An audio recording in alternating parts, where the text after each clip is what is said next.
en libros geográficos.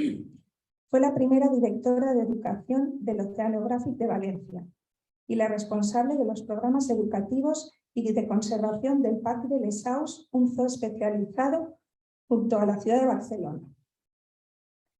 En su posición actual, Noemí disfruta combinando sus dos grandes pasiones, la educación y el estudio por la naturaleza. Como parte de su trabajo, da clases de ciencia y religión en facultades de teología de diferentes países de Europa, organiza eventos, realiza formación continua en temas de ciencia y fe y desarrolla materiales educativos para promocionar la creación y el cuidado del medio ambiente. Queremos estar seguros de que nadie quedará decepcionado. Así que, Noemí, te cedo el control de la sala, está en tus manos.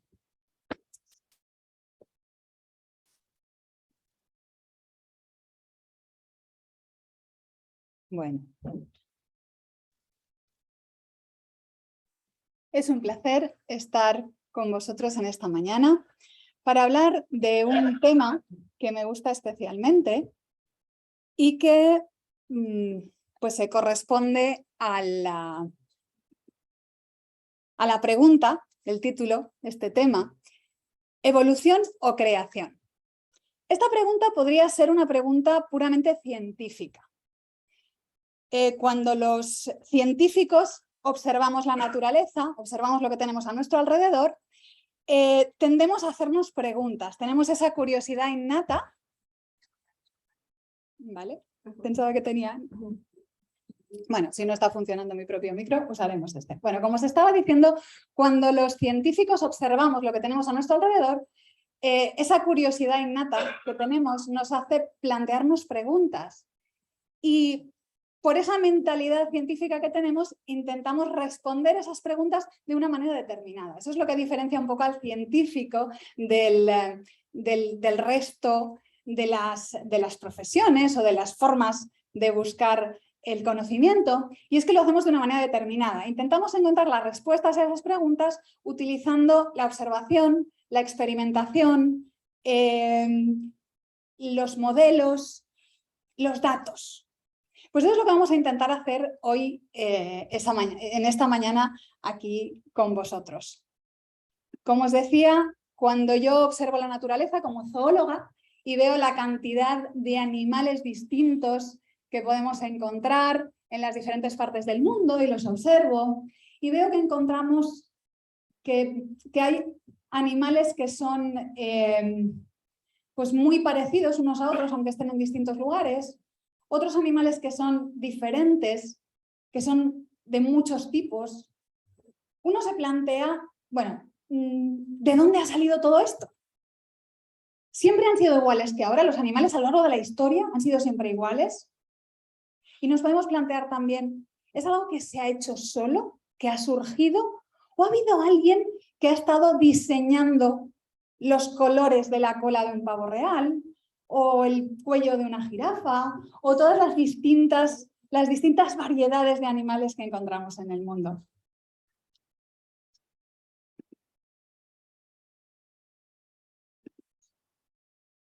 Esta pregunta de evolución o creación no es solamente una pregunta científica. Seguramente muchos de vosotros os la habéis planteado y os dais cuenta de que tiene implicaciones más allá de la ciencia. Hay muchas personas en la sociedad que no son científicos y que en algún momento se han planteado esta pregunta y que incluso el debate alrededor de esta pregunta llega a ser apasionado, llega a tocar un poco la fibra sensible de algunas personas. Encontramos pasión, emoción, y eso es porque en el fondo esto está relacionado con otra pregunta que quizás es más trascendental, más fundamental para los seres humanos, que sería esta otra. ¿Ciencia o religión? Parece como que tenemos que elegir. En nuestra sociedad parece que son dos cosas que no pueden ir juntas, que se llevan mal. Y entonces, según lo que contestemos a esa pregunta de evolución o creación, de alguna manera también estamos contestando a esta pregunta de la ciencia o la religión.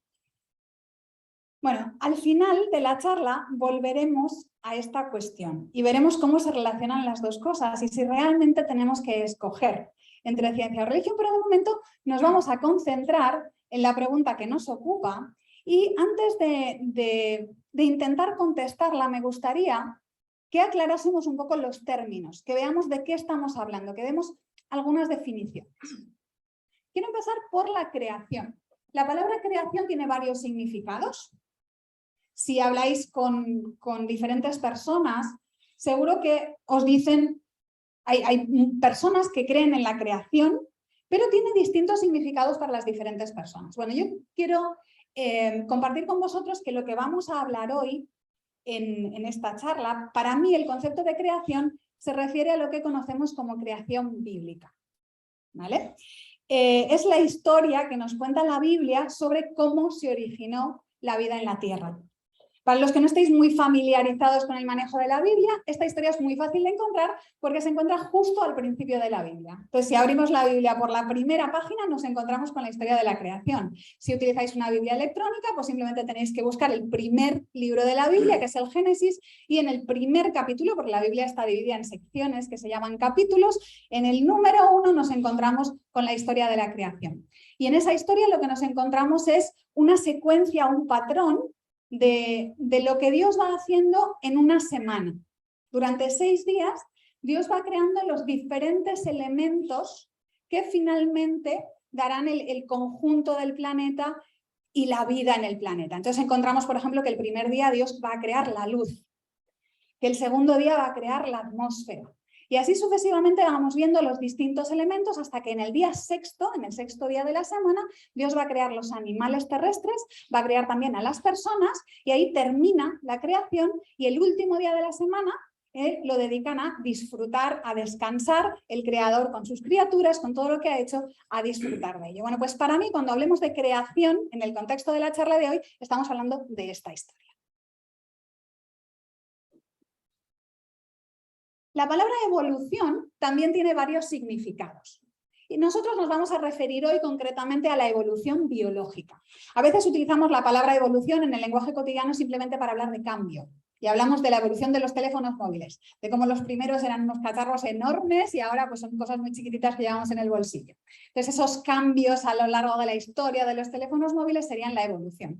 Cuando nosotros hablemos de evolución hoy aquí estamos hablando de la evolución biológica, que así a grandes rasgos se podría definir como un poquito lo que veis en la pantalla, sería el cambio desde seres muy simples hasta seres mucho más complejos, desde unos poquitos, un solo ser muy simple al principio de la historia de la Tierra, hasta toda la diversidad de la que hablábamos antes, pero no solamente en los animales, sino en las plantas, en los seres microscópicos, en toda la vida en la Tierra, hasta una gran variedad. Dentro de la teoría de la evolución biológica, estos cambios se han ido produciendo de manera muy lenta, han sido cambios muy lentos y muy progresivos que han ocurrido a lo largo de un tiempo muy largo. Estaríamos hablando de miles de millones de años. Pero hay veces que la palabra evolución, la evolución biológica, hay veces que también se define en un rango, en un aspecto mucho más pequeñito, con un significado mucho menos amplio. ¿Qué sería el cambio que ocurre entre especies, entre tipos de organismos muy similares entre sí? Y aquí tenemos un ejemplo que sería el cambio que sucedió entre los lobos y los perros. Los perros domésticos, los científicos están de acuerdo en la actualidad que son un animal que deriva de un lobo, de algo parecido a lo que conocemos hoy como un lobo, y que simplemente ha sido que los lobos se han adaptado a diferentes modos de vida. Algunos de ellos se acostumbraron a vivir con los seres humanos y fueron cambiando poco a poco algunas de sus características, se volvieron más dóciles, cambian pues, la forma de sus orejas, algo del pelo, han habido una serie de cambios, pero aquí estaríamos hablando de una evolución que implica cambios mucho más pequeños, dentro de un contexto muy determinado y que transforma una especie en otra especie bastante parecida. Y eso se reconoce, por ejemplo, en el nombre que le damos a esas especies. A los científicos nos gusta nombrarlo todo con nombres raros y a las especies de animales y de plantas les ponemos nombres en latín. Entonces a los lobos los llamamos Canis lupus Y a los perros los llamamos canis familiares.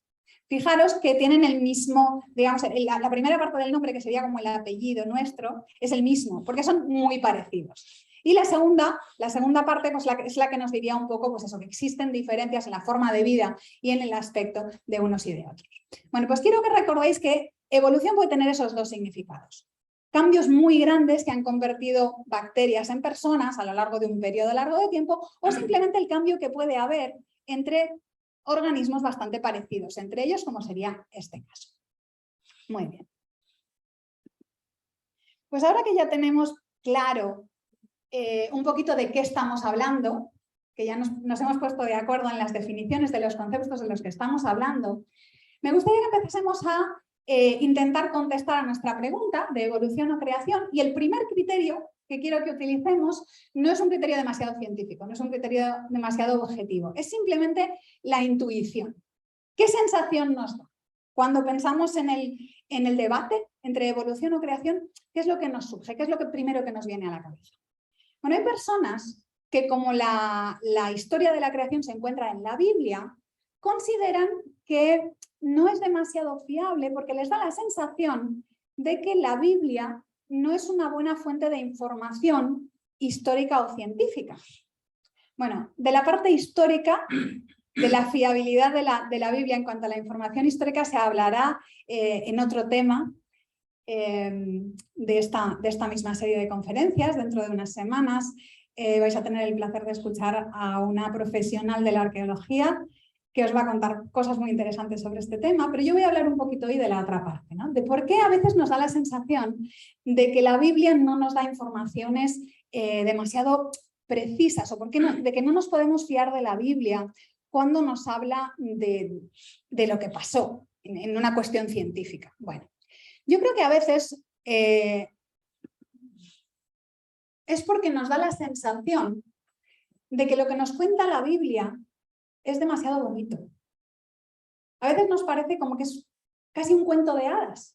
Nos está hablando de un jardín en el que todo es precioso, todo es perfecto, en el que los animales y las personas conviven sin hacerse daño, sin resultar un peligro unos para otros. Y todo eso nos resulta tan extraño y nos resulta tan lejano que a veces nos da la sensación de que la Biblia nos está contando un cuento.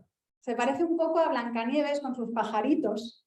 Y a lo mejor por eso pues, nos da esa sensación. Fijaros que si avanzamos un poquito más en la historia, si seguís leyendo, empezáis la Biblia por el primer capítulo y llegáis al capítulo 3, casi se parece un poquito más a la historia de Blancanieves. Aparece una manzana y aparece el peligro y aparece la muerte y aparece una serie de cosas. Pues es que esto se parece a un cuento. Sin embargo, cuando leemos información científica de fuentes científicas sobre los orígenes, es como que todo parece mucho más serio. Fijaros, aquí tenemos una página web en la que nos dice, así de manera muy contundente, la evolución es un hecho tan indiscutible como que la Tierra no es plana. En los libros de texto que los niños estudian en las escuelas, primaria y de secundaria, pues tienen sus temas en los que se les explica pues, cómo el ser humano evoluciona a lo largo del tiempo, cómo la Tierra ha ido durante millones de años cambiando la biodiversidad biológica y todas estas cosas como cosas que son hechos, que eso ha ocurrido así. Y nos encontramos con gráficos como este, llenos de la columna geológica, llenos de nombres extraños para todos los periodos de la historia de la Tierra, con las edades exactas en millones de años de cuándo pasó cada una de las cosas, de los distintos animales y plantas que han poblado la Tierra a lo largo de estos millones de años, y con gráficos, ilustraciones muy realistas como esta, que nos indican cómo ha ido evolucionando un tipo de organismo hasta convertirse en otro. Aquí tenemos, por ejemplo, una ilustración de cómo los reptiles se convirtieron en aves. Entonces vemos pues, que van apareciendo esos cambios pequeños, progresivos, poco a poco, y tenemos que primero pues, tenemos una especie de lagarto, pero que cambia un poquito y aparecen unas plumas ahí en ese lagarto, que después, más tarde, esas plumas se organizan y se colocan en determinadas partes del cuerpo y hay distintos tipos de plumas y se forma la estructura de las alas y más tarde pues, le cambian otras cosas, la forma de la cola, el pico y poco a poco, por medio de esos pequeños cambios al final, ese lagarto se acaba convirtiendo en algo que es completamente diferente, que es un pájaro. Y vemos esta ilustración y parece como que eso puede ocurrir en estos pequeños pasos. ¿Os habéis fijado que las 3 últimas diapositivas que os he puesto son dibujos? Son dibujos como el de Blancanieves. Y es que no pueden ser otra cosa, no pueden ser fotografías, no pueden ser registros históricos porque no los tenemos. Porque cuando hablamos de los orígenes, estamos hablando de cosas que nadie ha visto. Y por lo tanto, todas nuestras explicaciones, las contemos como las contemos, tienen un cierto grado de inseguridad porque no tenemos ningún testigo presencial que estuviera allí para fotografiar realmente cómo los reptiles se convirtieron en aves si es que lo hicieron. Entonces, todo esto son explicaciones que tienen sus bases, que están basadas en determinados datos, pero que al fin y al cabo no dejan de ser especulaciones, no dejan de ser diferentes posibilidades de lo que ocurrió. Y para saber realmente lo que ocurrió, cuando trabajamos en lo que nosotros llamamos las ciencias históricas, que es todo lo que intenta explicar lo que pasó cuando no había nadie para verlo, tenemos que seguir una serie de pasos. Tenemos que ver las distintas alternativas, las distintas posibilidades de explicación y ver los datos que tenemos hoy en día, cuál de estas alternativas, cuál de estas explicaciones apoyan mejor. ¿Qué es lo que coincide mejor? Lo que vemos hoy, con cuál de las explicaciones coincide mejor. Y eso es lo que vamos a intentar hacer en el resto de la charla. Esto es simplemente una ilustración, es un dibujo. Pero me gustaría explicaros, y voy a intentar hacerlo de la forma más sencilla posible, qué es lo que implica a nivel biológico este cambio.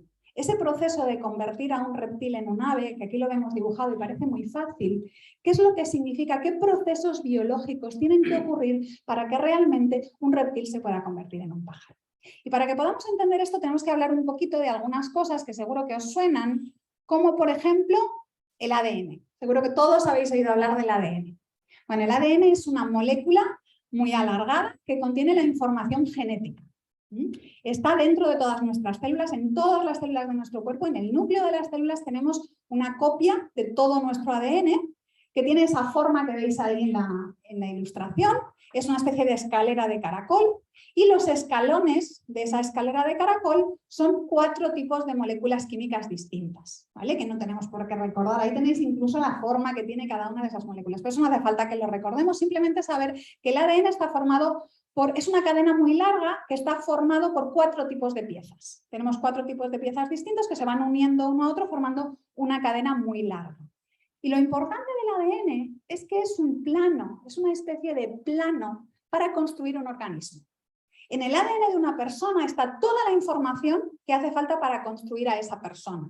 Está la información del color de los ojos, del color del pelo, de si va a tener un metabolismo más acelerado o menos y entonces va a tener más tendencia a ser más obeso o menos. Incluso hay cosas relacionadas con el carácter. Ahí tenemos toda la información para construir el organismo. Es la información que tenía nuestra primera célula cuando éramos un cigoto chiquitito y con la que se construyó nuestro cuerpo. Y cada organismo tiene su propio ADN con la información para construir ese cuerpo. Entonces, por ejemplo, tenemos que el ADN de un ser humano es diferente del ADN de un árbol y es diferente del ADN de un cerdo y es diferente del ADN de un chimpancé. Pero el del ser humano y el del chimpancé son más parecidos que el del ser humano y el árbol. Y eso tiene todo el sentido del mundo, porque construir un chimpancé es mucho más parecido a construir un ser humano que construir un árbol. Porque hay muchas cosas que las tenemos parecidas, porque tenemos 2 ojos, una nariz, tenemos 2 pulmones, un corazón, tenemos pelo. Entonces, toda esa información es similar en los 2 ADNs porque somos más parecidos. Muy bien. Bueno, como os decía antes, el ADN está formado por 4 moléculas distintas y es una cadena muy larga. Entonces, si ponemos los nombres de cada una de las moléculas seguidas, tenemos una especie de mensaje que está escrito con 4 letras, con esas 4 letras, porque las moléculas se llaman adenina, guanina, timina y citosina. Entonces ponemos la primera letra de cada una de ellas y vamos leyendo el ADN, porque tenemos ahora la tecnología para poder hacerlo, y vamos apuntando qué letra va detrás de cada una. Y entonces tenemos algo, pues como lo que estáis viendo ahí en la pantalla, un mensaje muy largo de millones de letras que en realidad lo que están diciendo es cómo soy yo, cómo fabricarme. ¿Cómo puede ser que simplemente en una secuencia de letras A, G, T y C esté la información para fabricar a Noemí? Bueno, pues es parecido a lo que pasa con nuestros ordenadores, con nuestros teléfonos móviles, que en realidad toda la información que hay en el interior de mi portátil es una secuencia de unos y ceros. Toda la información que yo tengo ahí, los textos, las imágenes, los vídeos, todo lo que hay en mi ordenador en realidad es una secuencia de unos y ceros, pero colocados en sus posiciones correctas. No es una secuencia al azar. Para tener la información correcta tenemos que tener esos unos y ceros colocados en sus posiciones exactas. Bueno, pues exactamente lo mismo ocurre con el ADN. Cuando nosotros tenemos la información para fabricar un organismo, la tenemos codificada en esas letras y es el orden de esas letras la que dicen esto es un pulmón o esto es un ojo. ¿Bien? Bueno, pues cuando nosotros nos reproducimos o cuando hay que curar una herida y hay que fabricar más células para cerrar una herida, lo que hacen las células es que copian su ADN. Para hacer células nuevas se copia el ADN y para hacer un bebé también se copia el ADN para que el bebé tenga su información propia. Y entonces tiene parte del ADN de la madre, parte del ADN del padre, y por eso los niños se parecen a su padre y a su madre y a sus abuelos, porque han heredado el ADN de sus familiares. Bueno, pues hay veces que cuando se copia el ADN se cometen errores. El sistema de copia no es perfecto y hay veces que en el sitio donde había que poner una A se pone una T. O en el sitio que había que poner una G, se pone una C. Eso es un error al azar, no sabemos dónde va a ocurrir. Simplemente a veces pasa. Y nuestro cuerpo está tan bien hecho que muchas veces detecta esos errores y los arregla. El propio cuerpo vuelve a poner la letra correspondiente en un sitio. Pero hay veces que no. Hay veces que se queda ahí el error y eso es lo que nosotros llamamos una mutación. Y las mutaciones, como todos sabéis, no son buenas. Y eso tiene sentido. Imaginaros que en mi ordenador yo me meto en el código base del ordenador y me pongo a cambiar unos y ceros al azar. Digo, este cero no me gusta, aquí voy a poner un 1. Voy a quitar estos 3 ceros y voy a poner 3 unos. Pues probablemente lo que pasará es que se van a estropear cosas. Porque eso no está puesto al azar, está muy bien puesto en su sitio. Si nos ponemos a cambiar instrucciones, seguramente se van a estropear cosas. Pues eso es lo que pasa con las mutaciones. La mayoría de las mutaciones estropean cosas, no son buenas. Pero hay veces, muy raramente, que alguna mutación puede que no sea ni buena ni mala, simplemente haga un cambio que no tenga mucha importancia, o que incluso algo que se estropea pueda ser bueno en unas circunstancias determinadas. Os voy a poner un ejemplo. Imaginad que tenemos una población de conejos que son de color marrón, ¿vale? Y que viven en el campo, en una zona que es, pues eso, marrón, oscura, la tierra y verde, ¿vale? Y resulta que uno de los bebés de este conejo marrón sufre una mutación en su ADN que le estropea las instrucciones para fabricar el pigmento de la piel, la melanina de la piel, que vuelve al conejo marrón, se estropea y ya no la puede fabricar.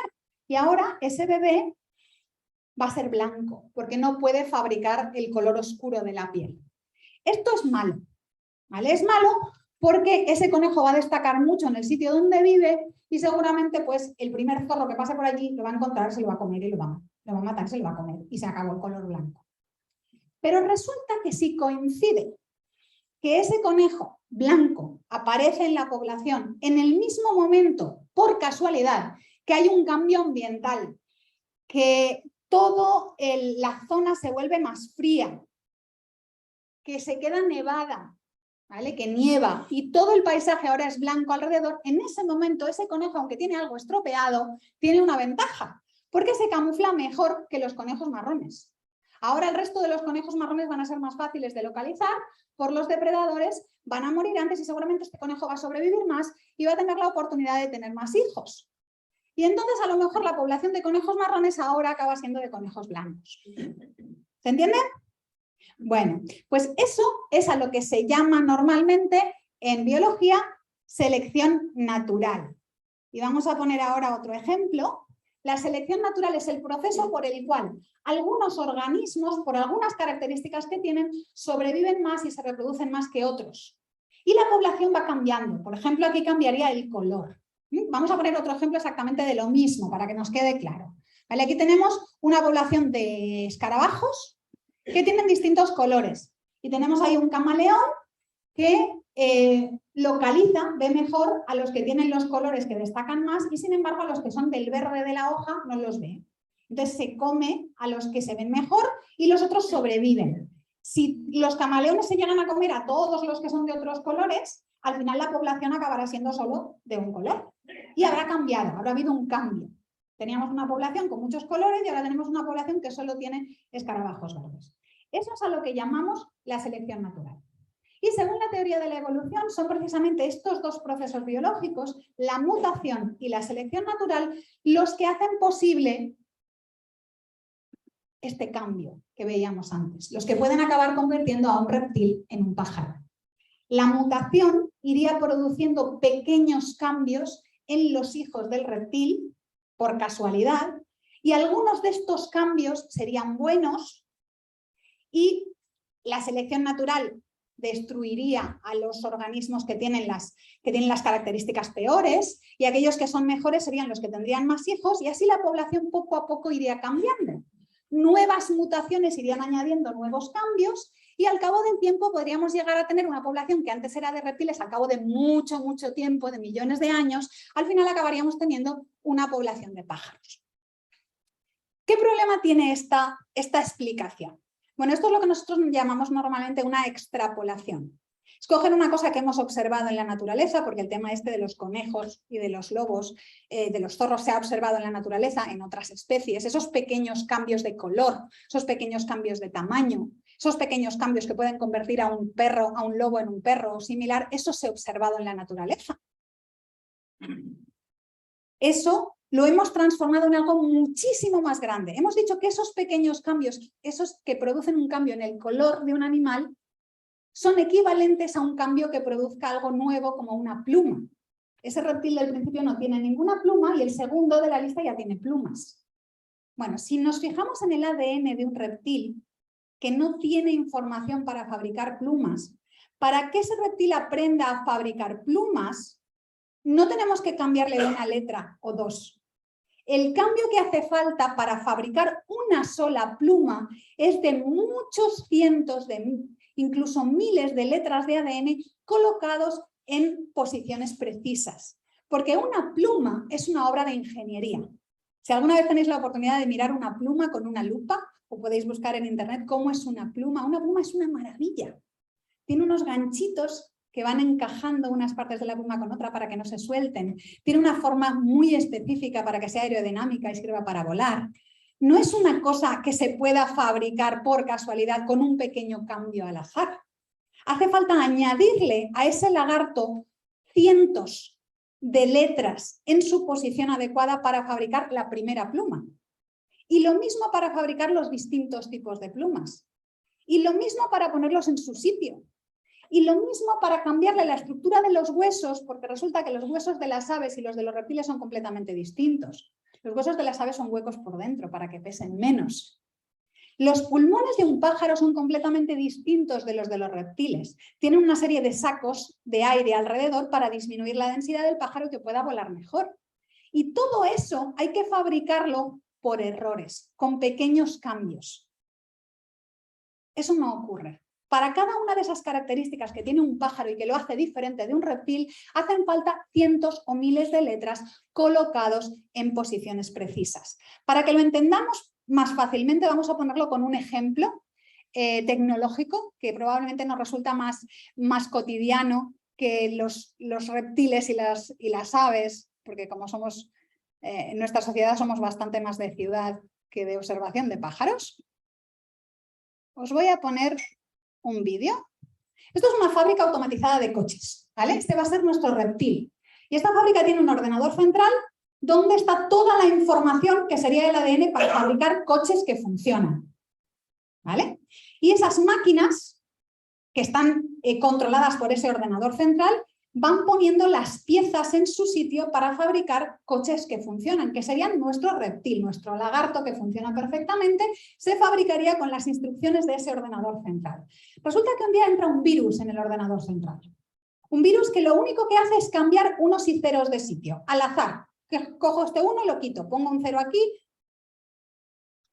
Y ese ordenador central tiene una especie de protección, tiene una especie de antivirus, pero lo único que es capaz de hacer ese antivirus es, si alguna instrucción no sirve para nada, no funciona, hace que la máquina haga algo en el coche que no va a funcionar, simplemente la elimina, la borra y vuelve a la copia de seguridad anterior, a la que sí que estaba funcionando.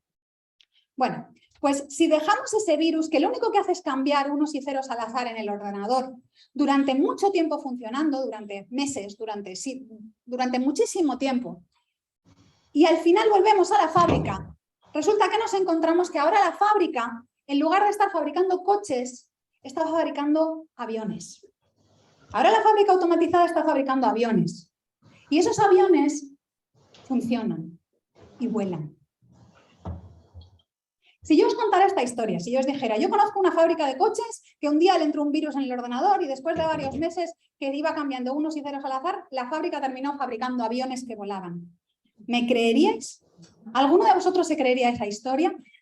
Bueno, pues fabricar un pájaro es mucho más difícil que fabricar un avión. Nosotros no somos capaces de fabricar pájaros. Los pájaros son máquinas voladoras mucho más sofisticadas que los aviones. De hecho, los seres humanos, para empezar a fabricar aviones, los copiamos de los pájaros. Las ideas de cómo hacer los aviones se sacaron de los pájaros. Bueno, la cosa se complica todavía más porque la evolución no requiere solamente que fabriquemos un animal saliendo de otro por cambios al azar. Es que hace falta inventar o buscar un origen para la vida. La teoría de la evolución no se mete con el origen de la vida. En realidad se refiere solamente a los cambios que suceden cuando ya tenemos el primer ser vivo. Pero son dos cosas que están relacionadas. Si no consideramos la posibilidad de un creador, la vida tiene que haber aparecido sola. Y por lo tanto, el origen de la vida por procesos naturales muchas veces va relacionado con la teoría de la evolución. Esto que veis en la pantalla es una ilustración de una célula. ¿Vale? Uy, perdón, se me ha ido. Ahora lo veremos esto. Estos son una célula animal en la izquierda y una célula vegetal en la derecha. Si pudiéramos mirar nuestras manos o el interior de nuestro cuerpo con un microscopio, veríamos esto. Lo que tenéis ahí en la izquierda sería algo que es lo que veríamos. Cuando Darwin propuso la teoría de la evolución, él no tenía ni idea de esto, porque en aquella época los microscopios eran muy sencillitos y las células se veían como bolsitas con líquido turbio y nada más. Pero ahora sabemos que una célula es algo complicadísimo.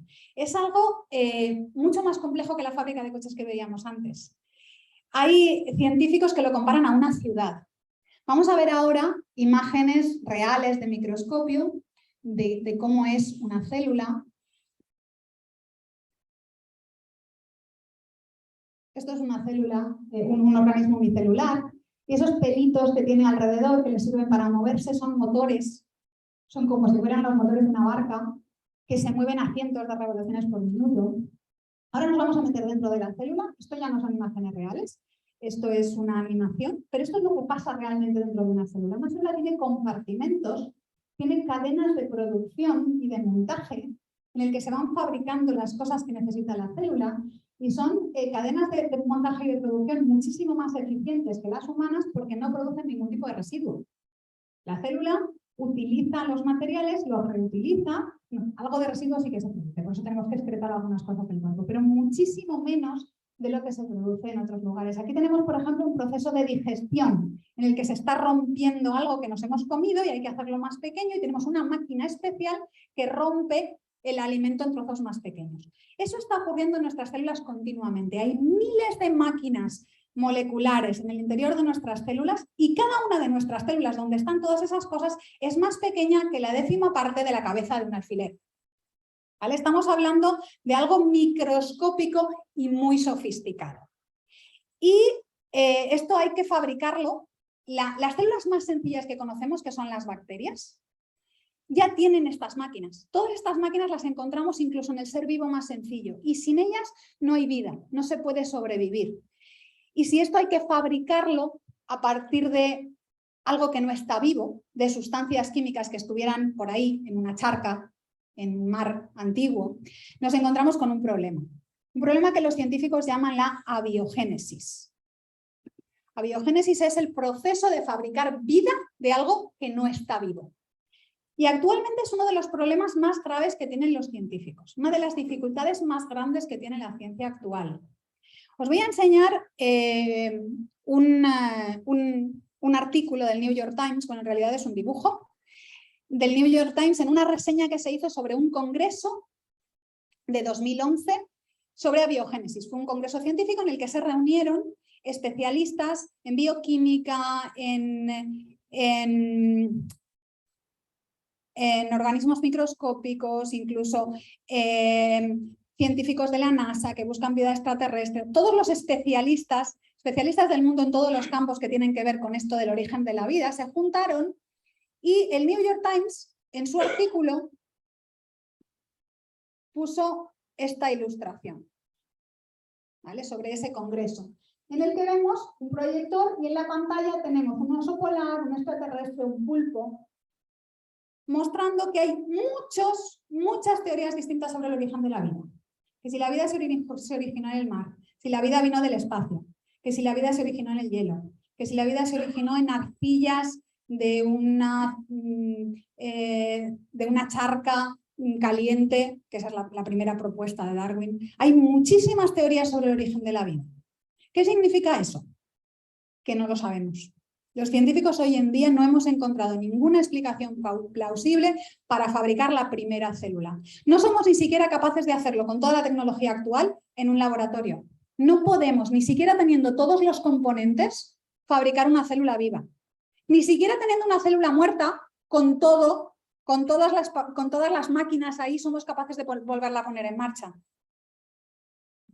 Pero para que la teoría de la evolución sea cierta, funcione, explicar el origen de la vida sin una intervención exterior, tendría que ser posible que por casualidad o por procesos puramente naturales se pudiera fabricar esa primera célula, eso por procesos naturales. ¿Vale? En este mismo congreso hay un artículo sobre este mismo congreso de una revista que se llama Scientific American y que lo titularon de esta manera. Dice: no se lo digáis a los creacionistas, pero los científicos no tienen idea de cómo comenzó la vida. Esto es una revista científica, ¿vale? Es una conclusión. Realmente los científicos hoy no sabemos explicar la vida por procesos naturales. Entonces nos encontramos con otra pregunta como las que hacíamos al principio. Si realmente la vida es tan sofisticada y contiene las características de las máquinas y de los sistemas de almacenamiento de información humanos, si el ADN se parece a un programa informático, si los pájaros se parecen a los aviones y si todas esas cosas hace falta muchísima inteligencia y ser un experto en el campo para poderlo fabricar, ¿no sería lógico plantearse la posibilidad de que esas mismas cosas en la naturaleza también tienen algún tipo de diseño? Si además no somos capaces de fabricar la vida de manera natural, ni de encontrar un proceso que sea capaz de fabricar la vida de manera natural, ¿no es lógico como científico plantearse la posibilidad de que haya otra explicación, de que haya una explicación de diseño, de creación? De hecho, esto es algo que la ciencia lo hace de manera sistemática en otros campos. El ver algo y decir, esto tiene un patrón que parece que lo ha hecho alguien. Y uno de los ejemplos que voy a poner viene de la arqueología. Si nosotros nos encontramos con una piedra que tiene estos dibujos, ¿vale? Aunque no tengamos ni idea de lo que dice ahí, aunque no seamos capaces de traducir, sabemos que eso no es natural. Eso no lo ha hecho la erosión, porque ahí hay un patrón, hay unos dibujitos, hay unos triangulitos que unos están dirigidos hacia abajo, otros a la derecha, otros a la izquierda. Eso tiene pinta de ser un mensaje. Aunque yo no sea capaz de descifrar ese mensaje, yo sé que eso no se ha hecho solo, que lo ha hecho alguien. Y eso se hace de manera sistemática. En otros campos también ocurre. Por ejemplo, no sé si conocéis el programa SETI de búsqueda de inteligencia extraterrestre. Durante muchos años se ha invertido mucho dinero en poner unas antenas enormes que recogen ondas procedentes del espacio y que las analizan para ver si encuentran algún patrón en ellas que indique que eso es un mensaje, que eso viene de una inteligencia. Porque si encontramos ese patrón, si encontrásemos esos unos y ceros ordenados de una manera determinada, aunque no fuéramos capaces de traducirlo, sabríamos que eso lo ha hecho alguien. Y en un ejemplo mucho más cercano a nosotros en el tiempo, desde que apareció el COVID, ese virus que nos ha traído de cabeza en los últimos años, han habido varios estudios para intentar dilucidar si se trataba de algo natural o era algo fabricado por seres humanos. Y hay maneras de saber, cuando uno analiza el virus, la secuencia genética del virus y sus características, de saber si eso se ha hecho solo o lo ha hecho alguien. Entonces, todas esas cosas que hacemos continuamente para buscar inteligencia en las cosas que observamos, ¿por qué no usamos esos mismos criterios para inferir que la vida ha sido diseñada? Bueno, pues porque eso tiene implicaciones más allá de la ciencia. Eso tiene implicaciones sobre el diseñador. Porque cuando estamos viendo esa roca con dibujitos, la inferencia es que hubo una persona que lo hizo. Cuando hablamos de ondas que vengan del espacio, estaríamos hablando de seres extraterrestres. Cuando hablamos del COVID, estaríamos hablando de personas. Y todo eso la ciencia lo puede aceptar, incluso los extraterrestres, se tienen en cuenta. Pero el hecho de hablar de una inteligencia creadora de la vida tiene implicaciones sobre un diseñador sobrenatural que la ciencia hoy en día no está dispuesta a aceptar. Para entender esto hay que explicar un concepto más, que es el concepto de paradigma científico. Un paradigma es algo que toda la ciencia de una determinada época acepta como establecido y no lo cuestiona. Es como la base, el marco en el que la ciencia de un momento determinado trabaja. Los paradigmas científicos han sido diferentes a lo largo de la historia. Hubo un momento de la historia en el que todos los científicos trabajaban con la idea básica de que la Tierra era el centro del universo. Y todos lo consideraban y era una afirmación científica. Luego ese paradigma cambió. Y ahora el paradigma actual que reina en la ciencia es algo que conocemos como naturalismo. El naturalismo significa que los científicos no pueden invocar en ningún momento, de ninguna manera, explicaciones sobrenaturales. Por eso se llama naturalismo. Todo lo que hagamos en ciencia solamente puede tener explicaciones naturales. Ni siquiera nos podemos plantear que existan cosas fuera de la naturaleza o fuera del ámbito general, del ámbito de estudio de la ciencia más específico como sería la naturaleza. Esto del naturalismo no es algo que sea necesario para hacer ciencia. De hecho, la ciencia moderna, que nace en el siglo XVI en Europa, con científicos como Isaac Newton, que todos conocéis, no tenía esa restricción.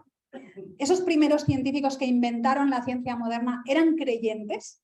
Y los historiadores de la ciencia dicen que gracias a que creían en el Dios de la Biblia, en un Dios ordenado, inteligente, que hacía las cosas bien, inventaron la ciencia por eso, porque querían conocer la obra de Dios, querían saber cómo Dios había hecho las cosas. Es decir, el naturalismo no es necesario para hacer ciencia, pero es una restricción que la ciencia actual se ha autoimpuesto, por diferentes razones, que no vamos a comentar hoy. Pero es algo que los científicos se han impuesto y que algunos de ellos que se toman muy en serio. Voy a poner un ejemplo de una cita de este señor que se llama Francis Crick. Este es uno de los descubridores de la estructura del ADN. Es uno de los que descubrió esa forma tan bonita de la escalera de caracol del ADN. Es un científico del siglo XX, murió hace poquitos años. Bueno, pues este señor escribió lo siguiente. Los biólogos deben recordar constantemente que todo lo que ven no fue diseñado, sino que evolucionó. ¿Qué quiere decir esto? Si uno se tiene que autoconvencer y autorrecordar que las cosas evolucionaron, es porque no lo parece. Es porque los datos, es porque cuando yo miro el ADN, cuando yo miro lo bien hecho que está un pájaro, cuando miro lo bien hecha que está una bacteria, a mí eso me habla de diseño. Y me tengo que sugestionar y autoconvencer de que es diferente. Bueno, pues hay muchos científicos que se han dado cuenta de esto y que están diciendo que el naturalismo no es una buena forma de hacer ciencia, que hay que cambiar el paradigma, que esto no lo estamos haciendo bien. Seguramente conocéis el movimiento de diseño inteligente. Hay científicos en este movimiento de muchos campos diferentes, ¿vale? Tenemos bioquímicos, tenemos filósofos de la ciencia, matemáticos, biólogos, astrónomos, estos son solamente algunos, pero hay muchos más. Muchos científicos de muchos campos distintos que cada uno en su campo se han dado cuenta de que hay cosas que no se pueden explicar por procesos naturales. Que la teoría de la evolución no funciona, que la mutación y la selección natural pueden hacer determinadas cosas, pueden provocar pequeños cambios, pero no pueden hacer lo que se supone que tienen que hacer. No pueden transformar un reptil en un ave, no pueden transformar una bacteria en una persona, ni siquiera con millones de años por en medio. Entonces, todas estas personas lo que están diciendo es, ¿vamos a explorar otras alternativas? Parece que hay diseño, pues vamos a explorar que esto lo puede haber hecho alguien, ¿vale? El movimiento de diseño inteligente no se mete en quién es ese alguien, ¿vale? No serían creacionistas en el sentido estricto de la palabra, porque no dicen si el diseñador es Dios o son extraterrestres o no se sabe quién es, pero simplemente reconocen que hay diseño en la naturaleza. Este señor, John Sanford, es un genético, es el padre de los transgénicos. Este señor inventó la pistola de ADN, que sirve para coger ADN de un organismo e introducirlo en otro, ¿vale? Y eso, aunque los transgénicos tienen mala fama, ha servido para muchas cosas muy útiles, como por ejemplo para fabricar insulina humana en bacterias. Se les introduce a las bacterias el gen de la insulina humana y entonces esas bacterias fabrican insulina, esa insulina se extrae, se limpia y se utiliza para las personas que tienen diabetes. Entonces, son cosas que se han utilizado, que se están utilizando para beneficio humano. Bueno, pues este señor tiene una historia muy interesante. Él se crió en un hogar cristiano, pero después en el instituto, cuando en sus libros de texto sus profesores le contaron la evolución y lo vio todo bien explicado, bien claro, porque la teoría de la evolución es una teoría bien hecha, pensada, que está basada en datos. Pero normalmente los libros de texto no cuentan la historia completa. Y entonces parece que todo está claro, que todo está que todo está probado y comprobado. Entonces él dejó de creer la historia de la Biblia porque le sonaba a cuento, le parecía más científico lo que decían sus libros de texto y se volvió ateo. Después se casó con una mujer cristiana y volvió al cristianismo, pero no creía en la creación. Creía en una idea intermedia, en lo que llamamos la evolución teísta, que Dios sí es el creador, pero había creado utilizando la evolución. Un día le pidieron que diera clase, como él era biólogo, especialista en genética, que diera clases en una escuela cristiana, clases de ciencias, y le pidieron que por favor viera las dos alternativas, que explicase la teoría de la evolución, pero también explicase las teorías científicas relacionadas con el diseño y el creacionismo. Y él nunca se había planteado que podían haber teorías científicas de la creación y del diseño inteligente, y se puso a investigar. Se puso a ver qué decían otros científicos cristianos sobre el tema, y cuando vio la cantidad de datos, que yo solamente os he dado algunos, muy poquitos, que en la propia naturaleza nos hablan de diseño y que apoyan la creación, se volvió creacionista de nuevo. Se dio cuenta que hay suficientes datos en la naturaleza como para creer que lo que nos cuenta la Biblia no es un cuento, que tiene sentido. Y después de eso escribió un libro muy interesante que se llama Entropía Genética, porque él es especialista en mutaciones. Y estudiando las mutaciones que hay en la especie humana, se dio cuenta de que a la velocidad que se producen las mutaciones en la especie humana, no podemos tener millones de años de historia como especie porque ya nos habríamos extinguido. Resulta que en cada generación les pasamos a nuestros hijos más de 100 mutaciones nuevas, que no son muy graves, pero que se van acumulando y que al final llegan a estropear la especie y a extinguirla. Entonces, si tuviéramos millones de años de antigüedad, simplemente no estaríamos aquí, ¿vale? Y no podemos estar muchos miles de años hacia el futuro porque nos extinguimos. Esas son las conclusiones de este señor, como genético. Bueno, quiero terminar volviendo a lo que comentábamos al principio, de que a veces la historia bíblica nos parece un cuento. Y en realidad, según hemos visto, la teoría de la evolución también es un cuento. No lo digo de forma despectiva, ni para la una ni para la otra. En realidad son historias que nos contamos a nosotros mismos para explicar cosas de las que no tenemos fotografías, de las que no tenemos registros históricos. Son diferentes explicaciones, pero según hemos visto, no está mucho más apoyada por los datos la teoría de la evolución que la historia bíblica. En realidad vamos a tener que escoger entre dos cuentos, entre dos historias. Y ya que hablamos de cuentos y de historias, quiero contaros algo que quizá no habéis pensado nunca. Los expertos que se dedican a estudiar los cuentos los cuentos clásicos y las historias que más nos gustan como sociedad, los libros, las películas que tienen más éxito, se han dado cuenta de que todas ellas tienen algo en común. Es algo que han llamado el viaje del héroe. Esto lo descubrió un señor en 1947 que se llama Joseph Campbell y se fijó que todas las historias que nos gustan, que nos llaman la atención, como puede ser Señor de los Anillos, La Guerra de las Galaxias, Blancanieves y un montón más de las historias que nos gustan, tienen algo en común, tienen la misma estructura. Empiezan con una situación en un mundo que está bien, ¿vale? En el que los hobbits son felices en la comarca, en una situación bonita que después se estropea y que requiere que haya un héroe que intervenga. Y hay toda una serie de vicisitudes y de villanos y de gente que ayuda y se pasa por todo un proceso de penalidades y de tristezas hasta que al fin el héroe consigue vencer y restablecemos el mundo original. Es una especie de ciclo, de círculo. Bueno, pues lo que yo os propongo es que quizás todas estas historias nos gustan tanto porque son nuestra historia. Porque en la memoria colectiva de la humanidad sabemos que estamos en esa parte del ciclo de las penurias y de los sufrimientos, pero que hay un origen bueno al que finalmente vamos a poder volver.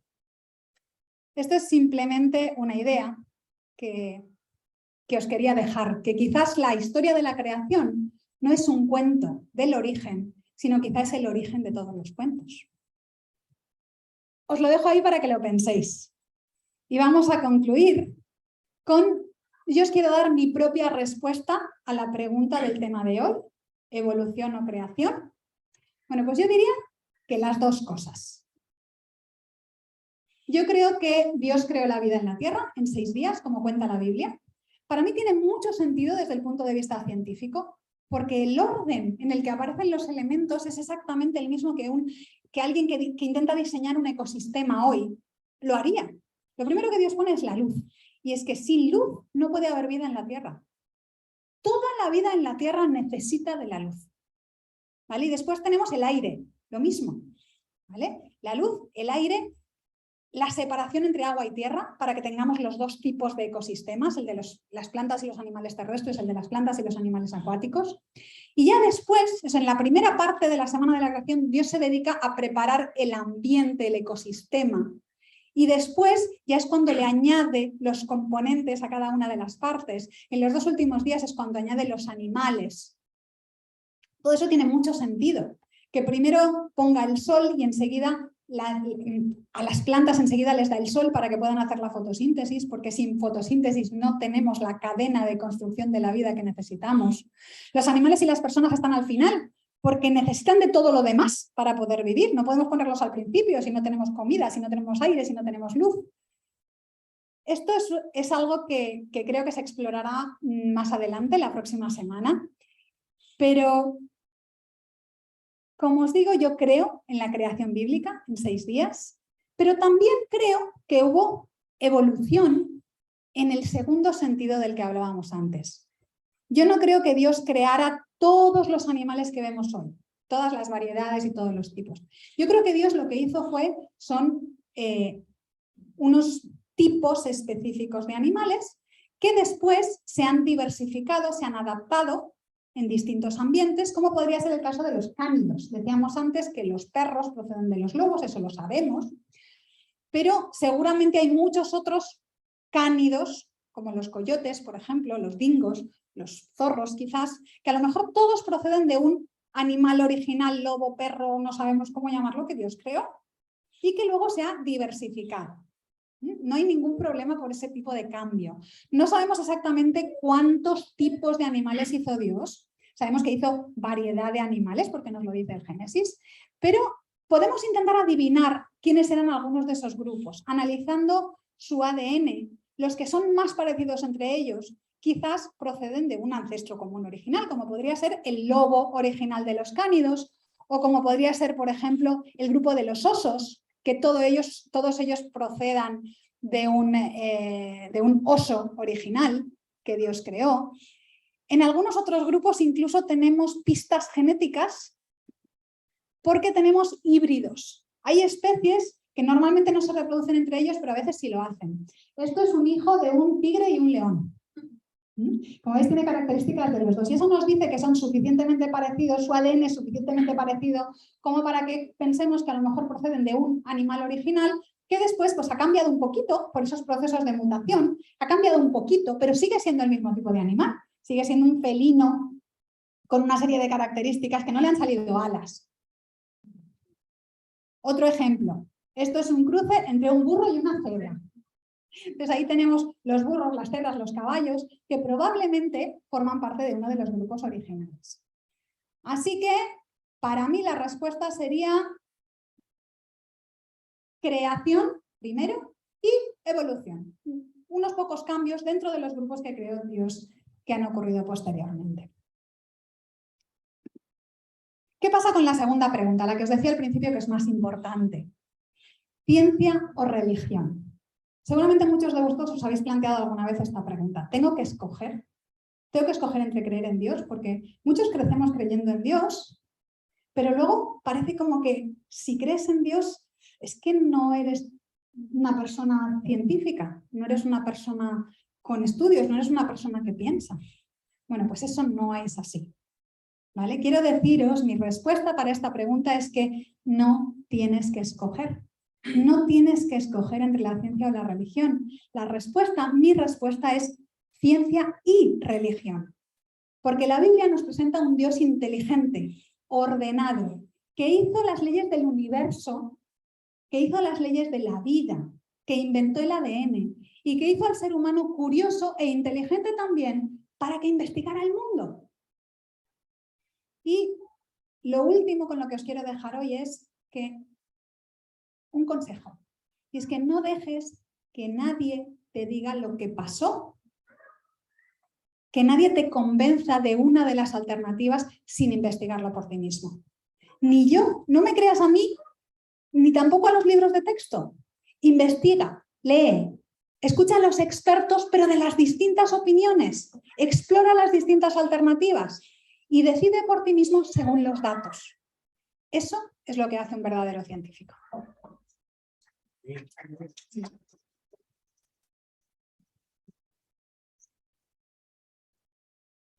Bien, pues hasta el próximo sábado a las 11 de la mañana.